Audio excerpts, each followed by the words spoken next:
New Thought Media Network. We are a global broadcast network of positive music, media, and entertainment, inspiring humanity's evolution along the journey of enlightenment and creating a world of love, peace, empowerment, and prosperity for all. New Thought Media Network. Positively inspiring.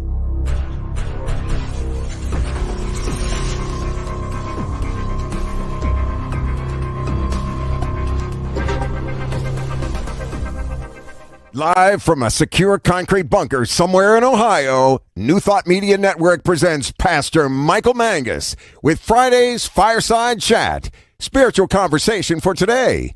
Here he is from the secret radio room, surrounded by thousands of watts, Pastor Michael Mangus. Well, good evening to one and all from across the United States and also around the world. It is time once again for another fun-filled throwback, and yes, absolutely guaranteed, always exciting edition of the Fireside Chat here on your New Thought Media Network. I am Reverend Michael Mangus, and I am broadcasting this evening from the secret radio room located in the highly secure concrete bunker. That is so top secret that even the Reverend Jeff Radcliff, he has no idea where I'm located. He thinks he does, but he doesn't. Well, hello there, everyone. Good to see everyone this evening. And we are live. So if you'd like to comment, that would be great. We do have a great show for you tonight. So if you would, you can go ahead and to post your comments again, either on Facebook, and for all those shy people out there, I know you're out there, you can send me an email. PastorMichaelMangus@gmail.com, PastorMichaelMangus@gmail.com. So I do read those during the week, and again, appreciate those folks who are watching either live or on the replay. Well, once again, all the way from the great state of Tennessee, we have a regular guest commentator. I wonder how many times he has to be on before I have to give him a coffee mug. Okay. But all the way from snowy and icy Tennessee, we greet the Reverend Jeff Radcliff. Jeff always has something interesting to say about the news and also spirituality. That's why we keep having him back on. So thank you, Jeff. And Jeff is waiting in the wings. Yes. With his wings on, yes. Well, again, greetings to everyone again across the United States and also around the world. Yes, it is time once again for the news.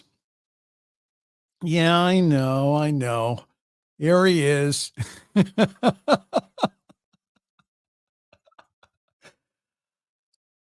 Yes, he is there. That is Mr. 45 or President 45. Well, Trump on the ballot is going to the Supreme Court. Former President Donald Trump has warned the Supreme Court of chaos and bedlam. Does that mean that it's going to rain cats and dogs? If the states are allowed to bar him from the 2024 ballot, a growing number of states are pushing forward with efforts to exclude the likely Republican presidential nominee from their ballots, resulting in appeals from the Trump team. The Colorado Supreme Court last month says that Trump is constitutionally ineligible to run in 2024 because of the 14th Amendment ban on insurrectionists holding office, covering his conduct on January 6th.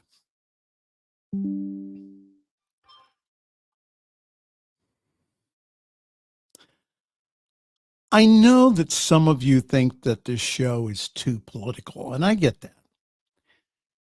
If you notice, though, is that I comment on issues of social importance, not because of politics. So in this country, in the United States, we have a very important election that's coming up. So what can you do? Well, the first thing is to pray for peace, order, and harmony in the U.S. That's the first thing. The second thing is to register and go vote. If you're registered, please check your registration before you go to the polls. Please go watch CSL Denver's Sunday morning broadcast, which is archived on the New Thought Media Network from last Sunday on January 14th. Our own Reverend Dr. Robert Brzezinski gave a wonderful lesson on why New Thought centers can't just teach principle on Sundays anymore.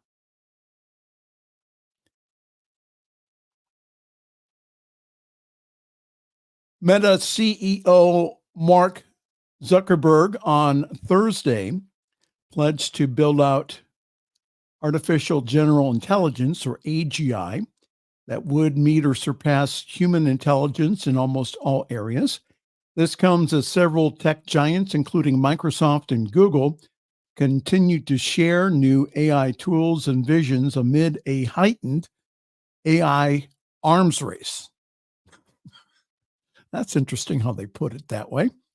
However, some skeptics have shared concern about the possibility that these big companies and new players could create unintentional harm with their revolutionary products.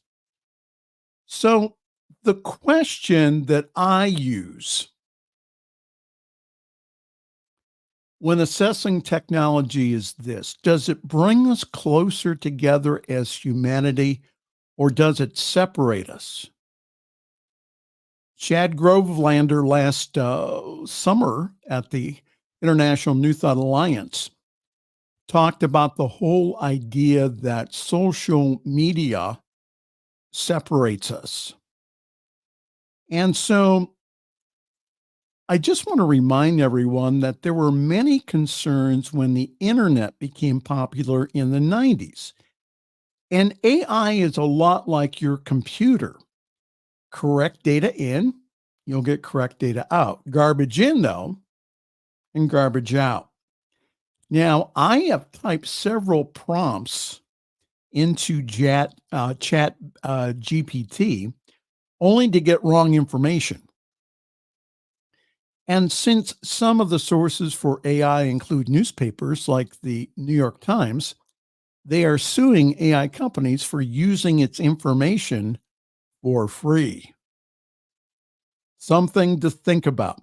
And yes, I have used AI for morning messages. However, I do cite my source.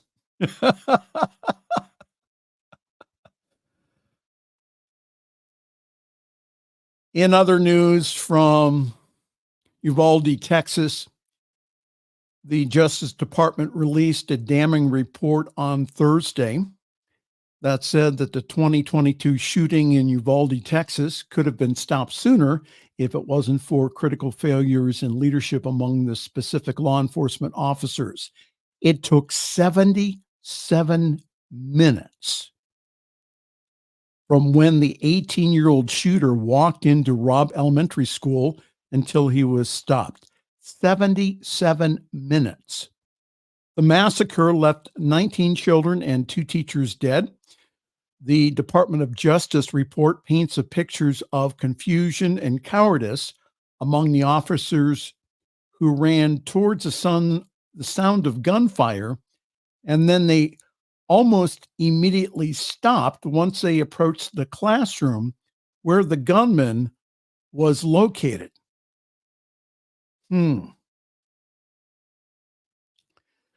of the most significant failures was the officer's failure to classify the incident as an active shooter scenario and to do everything possible to stop the threat. Instead, they treated the attack as a barricaded subject scenario where police are encouraged to negotiate.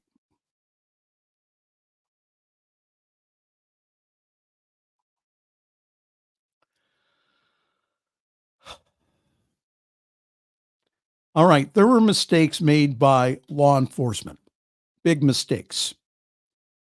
And all the school shootings across this country were not created by the police.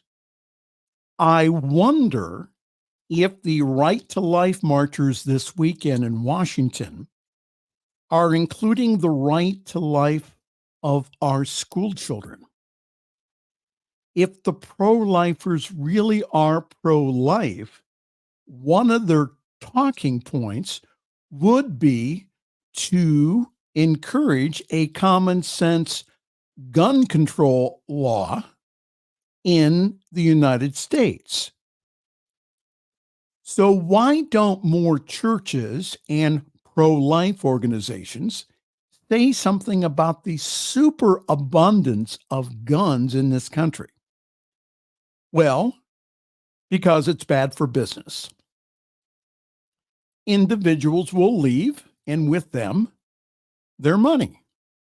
And I have a friend of mine who's a Polish national Catholic priest who's retired now. He just mentioned gun control from the pulpit very briefly. And a longtime congregant came up to him after church to tell him that this would be his last Sunday attending. And again, go watch Dr. Roberts' talk last Sunday. I think it is absolutely wonderful. I'm getting messages says the talk isn't on New Thought Media Network. Yes, it is. It's under Denver. Yes, CSL Denver. Master Control is telling me I looked last week. It was not there. Well, it's there, believe me. So go look, because I think that it really is a something that we really need to think about. You may disagree with what Robert said. Oh, again, from Master Control, they're saying, but it is on their website. Okay. Master Control in the background. All right. One last story. He's saying that I'm a dork. Yes, proudly. Well, the last story here. Club Q shooter will plead guilty to 74 counts of federal hate and gun crimes, while prosecutors won't seek the death penalty. And the person who pleaded guilty to state murder charges in a mass shooting of an LGBTQ plus nightclub in Colorado has reached a plea agreement on federal charges. As a part of the proposed agreement, the shooter will plead guilty to 74 counts of federal hate crimes and also gun crimes for the November 2022 massacre at Club Q in Colorado Springs that left 5 people dead, according to documents. They are expected to receive multiple concurrent life sentences, plus additional consecutive sentences totaling 190 years imprisonment upon a judge's acceptance of the plea terms, the agreement said. And the judge says, the shooter identifies as non-binary, and they use they and them pronouns. But see, it gets into a bigger discussion here. The discussion not to seek the death penalty comes less than a week after prosecutors in New York announced that they will ask for the accused Buffalo, New York supermarket gunmen to face the possibility of capital punishment. It is the first time the Justice Department under President Joe Biden has authorized the pursuit of the death penalty. Advocates of abolishing the death penalty say that Biden's Justice Department has a mixed record on capital punishment.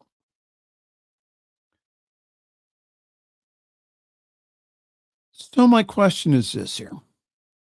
Did two wrongs make a right?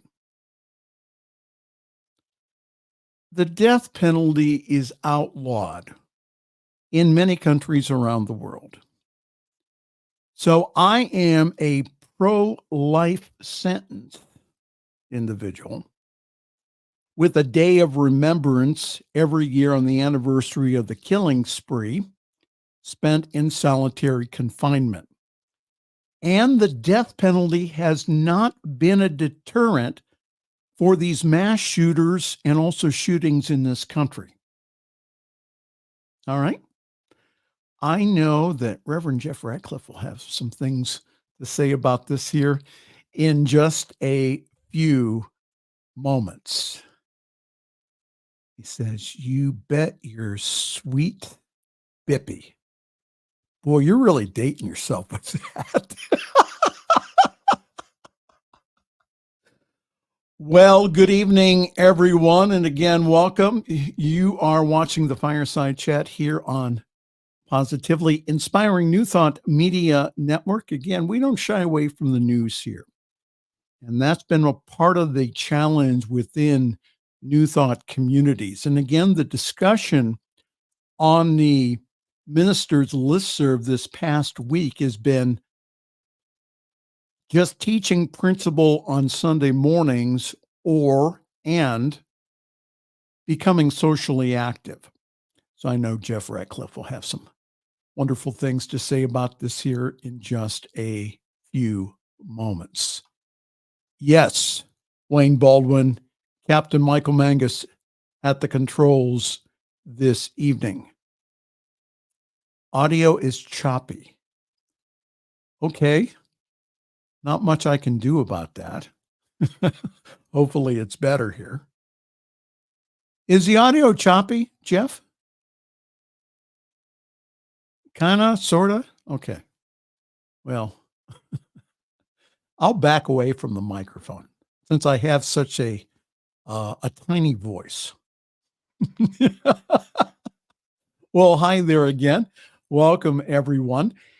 And let's do a few announcements. And then what we'll do then is we will then pay some bills and then come back and have some comments on the news with my friend, the Reverend Jeff Radcliff. Yours truly is currently parking himself at Summit CSL.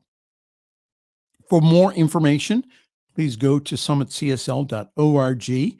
There you will find information about our wonderful Sunday gatherings online at 10:30 Eastern, 7:30 in the morning Pacific time. Yes, it is early. So grab your cup of coffee, your tea, your espresso, whatever wakes you up, your energy drink, and please join us. We do have, I believe, one of the better services in New Thought. And so this Sunday, we are going to continue our series about the fundamentals of the science of mind teaching. So for many, many, many years, many religious science centers around the world, they take the introduction, which is not the first chapter, but they take the introduction, which is the thing itself, what it does, and how to use it. Thing itself, the way it works, what it does, and how to use it. I almost lost my my religious science license because I forgot that. Go to Summit CSL for more information about how to join our Zoom call. And again, our service is simulcast on the Summit Spiritual Center of Akron Facebook page. And also, our Facebook page also has past broadcasts of the Fireside Chat and yours truly when he is praying on the New Thought Media Network. All right, it's the beginning of the year, and that we are gearing up for an exciting year at New Thought Media Network. Daily doors are opening. Daily, we're getting more and more people interested in putting programs on our network. We currently have over 40 hours a week of content. And again, it is free. And that to make it free, we are asking every one of you to please partner with us. When you financially partner with us on a monthly basis, well, if you want to give a large one-time gift, that's okay. I'll take that. But for those of you who want to partner with us on a monthly basis, it can be as little as $5 a month. That really makes a huge difference in setting budgets and also buying the equipment that we need for, especially this summer when we go and we stream from different New Thought conferences. We stream the conference to people who could not attend in person. And I just gave Reverend Dr. Robert Brzezinski, a whole list, about $5,000 worth of equipment. So help us out, please. Again, just go to ntmedia.org/donate. And again, we really appreciate those of you who are helping us out. And so thank you again so very, very much.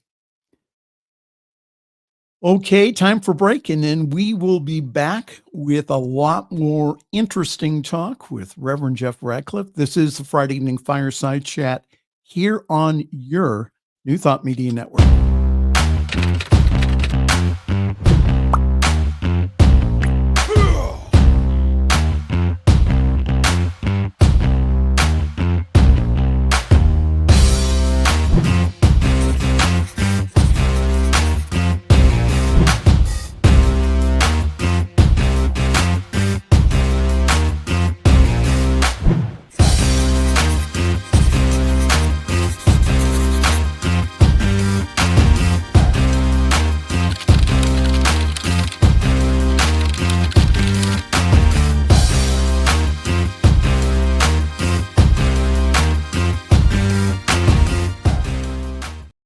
Choice, your creative superpower. We have the power to manifest as we dedicate attention to our thoughts, but often miss opportunity to achieve the greatest good. Your superpower is waiting to be unleashed to unlock a fuller, more rewarding world for all. Join us every Thursday at noon Mountain Time for Choice, your creative superpower with Zoe DeMuro.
The views and opinions expressed by Pastor Michael Mangus are generally right. However, they are his own and do not reflect the views and opinions of New Thought Media Network, Centers for Spiritual Living, or any other person living or dead. As they say in the 12-Step Recovery Program, take what you like and leave the rest. Here again is Pastor Michael. And all the way from snowy and icy Tennessee, we invite back the Reverend Jeff Radcliff. Jeff is an ordained divine science minister, has degrees, has Out the preached for wazoo. years, all kinds of stuff. Yes, out the wazoo. Can we say that on the radio? You just did. I just did. Yeah, Robert, Reverend RBZ's going to get he'll live. He'll live. Okay. Yeah. Reverend Jeff, how are you doing? You staying warm down Oh there? my gosh. You gave me, I have been very good the past few times I've been on here. Yeah. Not ragging you about some of the weird stuff you've done. Okay.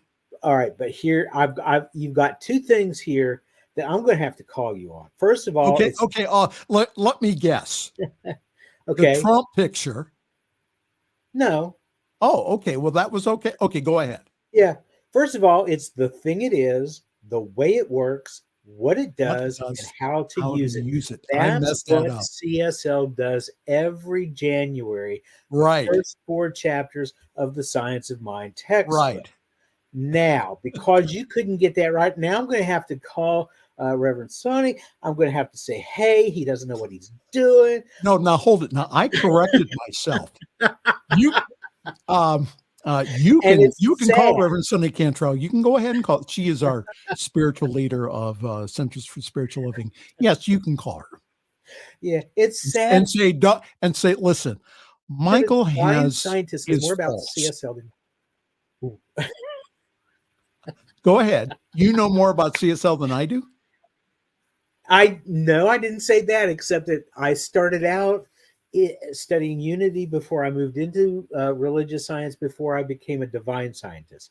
So I'm pretty well versed in Ernest Holmes.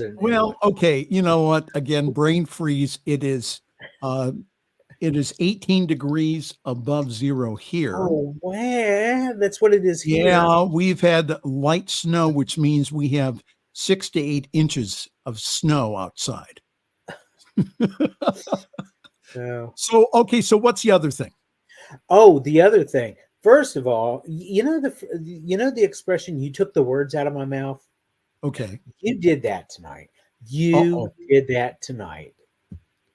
Because those notes that I had put into the document that you sent me, right, I highlighted because those were points I wanted to bring out during the course of the discussion, and you just ripped that right out of it, just like a pulling the rug out. It was like Lucy pulling the football out from in front of Charlie Brown. Hold it. I'm going through my okay. So you wanted me to save those. Those were for me. Those all were right. my Well, you can points. still repeat them. Go ahead. It's too late now. You've ruined the moment. Let's just move on to something. Well, no, you had highlighted about the Uvalde report put up by the DOJ today. Yeah, and that just totally amazed me. I heard it on NPR this morning, or maybe it was yesterday. I think it was this morning though, that they that the police down in Uvalde didn't classify that as an active shooter scenario. You know, when there's an active shooter scenario, you go in there and you do everything you can to put a stop to it before any more people get killed. And instead, what they did was make it like a barricaded subject scenario. Like, here's a guy who's holed up in the house, and maybe once in a while he'll shoot at us and we'll shoot back at him, but we'll have him on the phone and we'll try to negotiate something to where he puts the gun down and comes out. That wouldn't work in this scenario. And that's why they are in kind of the situation they're in right now. Well, I think there's going to be a lot of lawsuits coming out of this. Yeah. Yeah. I would say definitely. And that's the thing is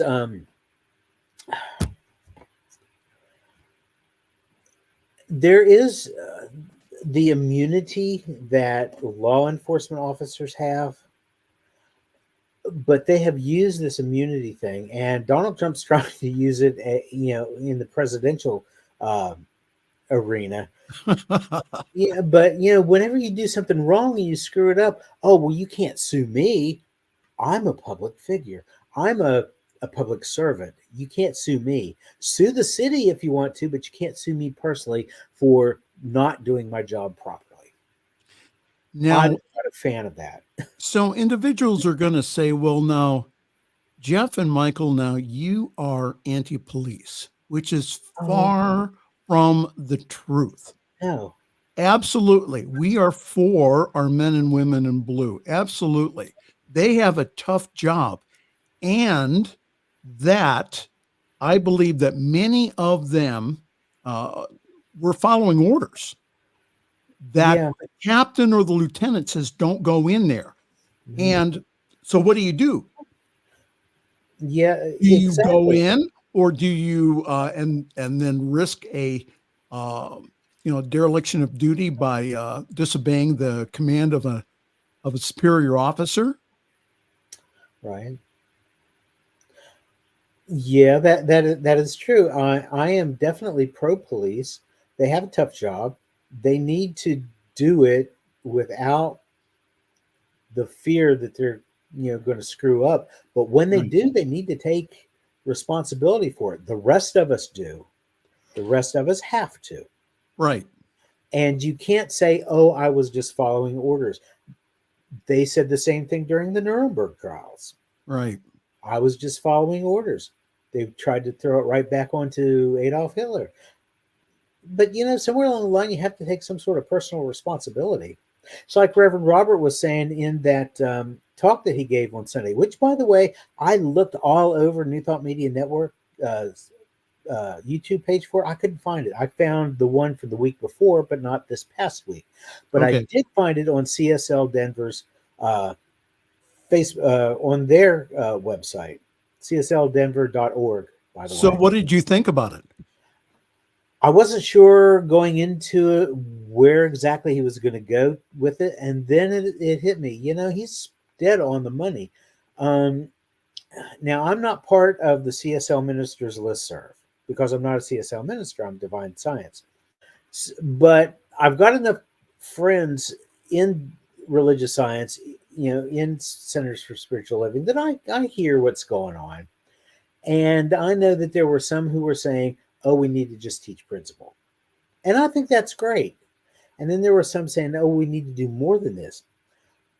Ernest Holmes left the entire teaching open at the top. He said he wanted it open at the top for new revelations from Spirit. Yes.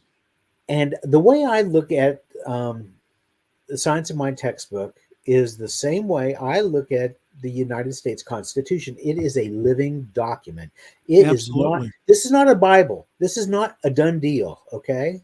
It's not set in stone. Moses did not bring this down from the mountain. Ernest Holmes didn't bring it down from the mountain, carved in stone, okay? It's Some a living people document. believe that, though, Jeff. I know, and they scare me, those people. But that's an entirely different subject for another day. Okay. Here's the thing. This is a living book. It's a living document. It was meant to change with us as we change, as we grow, as we gain in spiritual maturity. Even St. Paul talked about the milk of the teaching of Christianity that new believers are given. But eventually you have to graduate and start eating solid food, and you get the meat of it. Yes. Well, we've got milk here and we've got meat here, but there's so much more to it because we have come a long way from when this was written, and the latest copy or the latest edition of Science of Mind textbook was edited in 1938. Yes. So that's like 80 years, 85 years ago. Yes. We've come a long way, baby. We've come a long way. And I think that if you take a look at the history of New Thought, that we were born out of the social justice movement. Wallace Waddles, Emma Curtis Hopkins were very active back in the beginning of the century, of the 20th century, in social issues. So for us not to be involved in these while people are getting killed, while Exactly. people are suffering on a daily basis. I was just taking a look at a book that talks about the stress of being African American in this country, and that it takes the toll of spiritual, emotional, and physical distress on a daily basis. If people are suffering like that, and I'm not supposed to say anything, I don't think so. I mean, we're pretty progressive here at New Thought Media Network, and that we have, again, Robert has pretty much has encouraged all of us is to speak up and speak out, and saying that there is a spiritual solution also. Right. And Yeah. the spiritual solution is to not only be engaged in our community, but also to see the divinity in our brother and sister, no matter what their race, creed, color, or sexual preferences, is to see their divine nature. More from you, Reverend Jeff Radcliff. Yeah. And I know it's a platitude. A lot of people have heard it over the years. You treat and move your feet. And that's all well and good. And that is something that apparently we as a movement are pretty damn poor at doing. We'll talk about social justice issues, and we'll talk about how this needs to change and that needs to change, but how much of it are we going out and doing on our own to change this, to make it right? It said that God helps those that helps themselves. If you take a step towards spirit is going to take a running leap toward you to make what you ask for come into being. So what do you think about individuals who disagree? If you go, like, for example, my priest friend mentioning gun control, and then an individual coming up afterwards and saying, this is the last Sunday that I am attending this church. It's their choice. Every one of us is an expression, an individualized expression of divinity. And God expresses, and Reverend Robert brought this out in his talk, God expresses as these things, then abandons these things to move on to go into other, expressions. Because as Thomas Troward said, the divine expression continues to go forward. It builds on what has come before, but it continues to move forward. It's okay for somebody to have a difference of opinion. It's fine. Do I think they're right? Do I think they're wrong? In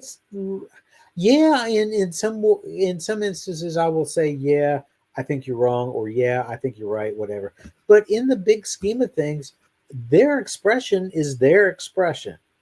They are expressing God as they understand God. I'm expressing as I understand God. So are you. So is everybody else. That's not to say that I'm higher up than this guy who doesn't want to come back to church because the priest, mentioned gun control. No, not at all. We could be on an even keel. It's just that at this particular issue, we're seeing differently, not eye to eye.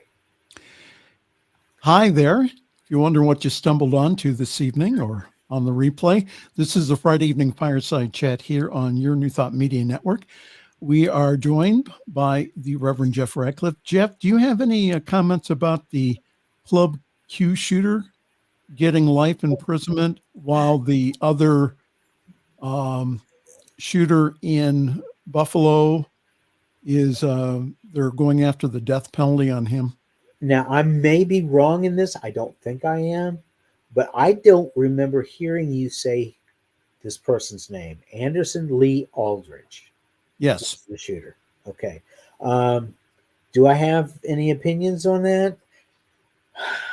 Kind of wish they hadn't done it. Kind of wish they'd have talked to somebody before they felt like they needed to go shoot up a bar.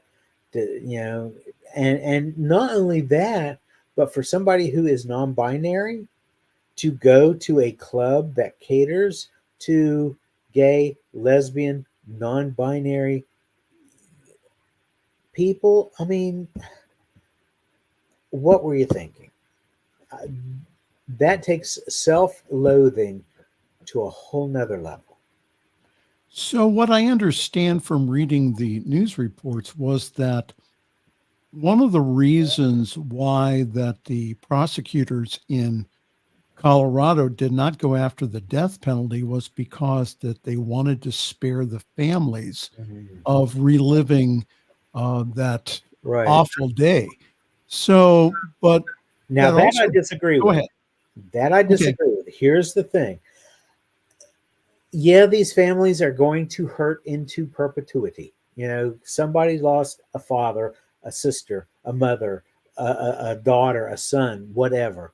And yeah, they're going to have to go through their life reliving that or dealing with the fact that their loved one was taken away from them. Meanwhile, you kill this person and their suffering is over. I think that it's barbaric. This is me talking, only me. This is me. I think it's barbaric to want someone to suffer as much as you are suffering. Okay. Now, I know that they gave him concurrent life sentences, which means he has to finish out one life sentence before he gets moved on to the next one. And we're talking multiple life sentences that are totaling 190 years. There's no way in the world that he's going to be able to continue 190 years. He's going to die well before then. Right. Then what happens with the family? They could keep him locked up until he is as old as Methuselah, But what good does that do you? You've lost your loved one. I'm sorry. That you mentioned earlier, way earlier in the broadcast, do two wrongs make a right? Yes. I don't think so. Should this person Anderson Lee Aldrich be punished? Yes, absolutely. What Anderson Lee Aldrich did was abhorrent. It was horrendous. It was despicable. It needs to be punished. Right. But there comes a time when punishment turns into cruelty. So how is putting a person away for life cruel? Well, it's not compared to taking their life so that the justice system, the justice scales are balanced. How are they not balanced if they put him to death? If they seek the death penalty and put him in the chair and pull the lever, isn't that still justice? An eye for an eye, as the Bible says? No, what they're asking for, we want him to keep alive so that he can suffer. Oh, okay. Okay, that's where I'm coming from. It's not a question of justice, because there would be justice even if they pulled the lever and electrocuted him, if they shot him full of bullets, if they gassed him, whatever. There's still justice there. What they're not looking for is they're not looking for justice so much as they're looking for vengeance. And vengeance is mine, saith the Lord. I will repay. And that goes back, So what do you think about this? Is probably not a popular stance, but it's my stance, and I stand by it. So what do you think about in well, I don't think I read it this evening for the Tree of Life synagogue Right, shooter, that he was sentenced to death. right. The shooter in Buffalo Mhm. they're going after the death penalty with him. Right. So my question is, why are they going after the death penalty for those two people and not the individual in Colorado? You're asking the wrong dude. I can't answer that question. I don't know. It's the difference between families and their beliefs, I guess.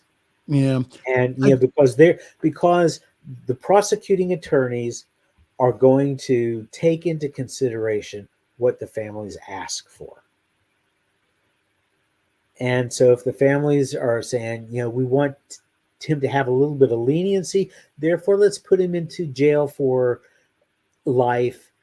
He can live, he can kind of sort of suffer with that, as opposed to those people who want immediate retribution. It's the difference between them. And the prosecutors are going to take into consideration that. mhm. No Well, matter again, what it looks like, though, no matter what it looks like, either stance, God is still in that, because yes. each and every person in there is an individualized expression of divinity. Now, maybe they're expressing in a way that we wouldn't, but they're expressing in the way that they understand to the best of their ability how to do that. So, and because spirit is infinite, we're going to have reactions across the board, and that's okay. So the only thing I can attribute this to is some people want to make the guy the person suffer as much as they can, versus somebody else who wants to do them in and be done with it. And in a lot of ways, I think that's probably a more healthy way. Well, I'm not a fan of the death penalty. I am not a fan of the death penalty, but I am also not a fan of cruel and unusual punishment. again, I see these as so as so one more question here. huh? So so I agree with the whole idea of no death penalty and then letting them live out a concurrent life sentence, Right. and for them to have a day of remembrance every single year Mhm. on the day that the incident happened. Right. I've got no problem with that, actually. Okay, so why? And again, most of the Western countries have banned the death penalty. Mhm. So my question here is, what I'm hearing you say is that there are family members wanting retribution. They're wanting this individual to suffer, and that a spiritual approach that you see is to go ahead and to again uh, let the judgment be of the divine and not of anyone else. Am I correct? Say that again, please. So yeah. So you're saying judgment is mine, saying the Lord. Right.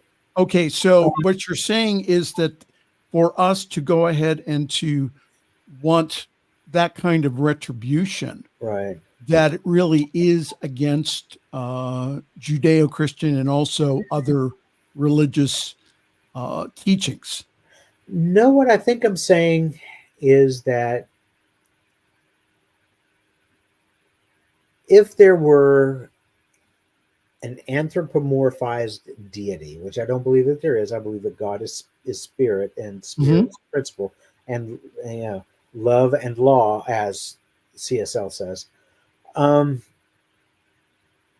but what I'm seeing, like the shooter in Uvalde, how many life sentences are going to be enough for you? You know, he can. This person can only serve one life sentence. Once this person dies, that's it. You can't bring them back to life and make them serve their second life sentence on up until they serve 190 years. That's just craziness. How much is it going to be before, how much do you need? How much do they need? One is enough. Okay? That's what I'm saying. Is there's a line somewhere between justice and cruel and unusual. And I think when it comes to multiple life sentences, and this is without the possibility of parole, so there's no way this person's ever going to get out of jail. Mm-hmm. How many do you need to make you feel like you have been avenged? Good point. And again, that we have those kind of hard conversations here on our network because, again, you can agree or disagree with either Jeff or myself. Oh, it's just we want you to think, what is a spiritual response to this? Jeff, I wanted to cover one more story before we go here. Sure. And this is one I think I sent you, but you didn't read it, but that's okay. TLDR. Folks, if you could have seen it, he sent me a 10-page document to prepare for tonight's show. And I'm like, there is no way in Hades. And I'm reading all right. This. All right. So it says, so the story, this is from Religion News Network. It says, historic Methodist rift is a part of a larger Christian split over the LGBTQ issue. Right. And again, what it says is, again, talks about the latest split in denominations, which happened with the United Methodist Church. Right. There was, I think, about a third left to form their own organization called the Global Methodists. Most of the churches were in the South. There were a few churches up here, and especially in Ohio. Again, it's just interesting because when the topic of homosexuality, same-sex marriage, when it comes up, that what happens is that you have individuals who say, well, no, that's against the Bible. And then you have other people that saying, no, there's another side to this that does have a scriptural element to it. So you've seen division here, not only in the United Methodists, but also in the Presbyterian Church. You've seen the division also in the Episcopalian Church. The Baptists. So I really liked what was said here about attacks on LGBTQ plus inclusive churches have seemingly increased recently. Right. Just last year, a neo-Nazi firebombed a church for planning to host a pair of drag events, and that was in Ohio. 2 men tried to shout down a pastor delivering a pride church service, and also unknown people placed anti-LGBTQ plus flyers on vehicle windshields of people attending pre-Pride Month services. Right. So you're seeing a divide here. You're seeing a split over what some consider a critical doctrinal position. And that it's interesting that the individuals who have, like, for example, like a majority of the United Methodist Church, a majority of the Lutheran churches, a majority of the Episcopalian churches are pro-LGBTQ communities. I have a friend of mine who is a gay priest in the Episcopal Church. So I think that this is happening here, I believe, again, somehow or another for good. Is that, yes, it is time to stay and take a stand for individuals, and especially our LGBTQ plus brothers and sisters, your comment, Reverend Jeff Radcliffe. Yeah. I'm doing a quick search on my Facebook page, but I can't find what I'm looking for. Evidently, my search criteria is not right. But this same thing happened to a progressive United Methodist Church here in Nashville 3, 4, 5 years ago, something like that. Somebody saw the pride flag and decided that they were going to vandalize the church. Yes. Yeah, so so this is going on all around. I did see something interesting the other day, and I wish I'd made note of it for tonight, and I didn't. But Uh-oh. Jeff left us. Well, you can tell this is live, ladies and gentlemen. Hopefully we can get him back for comments. But what he was saying was that there has been attacks on churches putting out LGBTQ supporting banners. sorry, There he is. yeah, sorry, I clicked on the wrong. When you've got 15 windows open and you click on the wrong one, and then you go, oh, Oh. that's what I did. That's what I did. To continue my thought, I saw an article the other day. There are so many people leaving the United Methodist. There are so many people leaving Christianity in the United States anyway. The United Methodist Church is no different from any other denomination in this country. However, in Africa, the United Methodist Church is growing and thriving. Here's the thing. Most of the African congregations are going with the global United Methodist Church because of the homosexuality stance, which is not difficult to understand because homosexuality in traditional African cultures is not only frowned upon, but it's forbidden. Right. But, and here's the thing, is the other day I saw this article from a few of the ministers in Africa who were saying, you know what, maybe this is too hard a stance. Maybe there is room for grace when it comes to LGBTQ people. Maybe we need to rethink this a little bit. I don't think that there are going to be enough of them to turn the tide to reunite global and the the United Methodist Church, as we know it right now. I think there's still going to be a split. I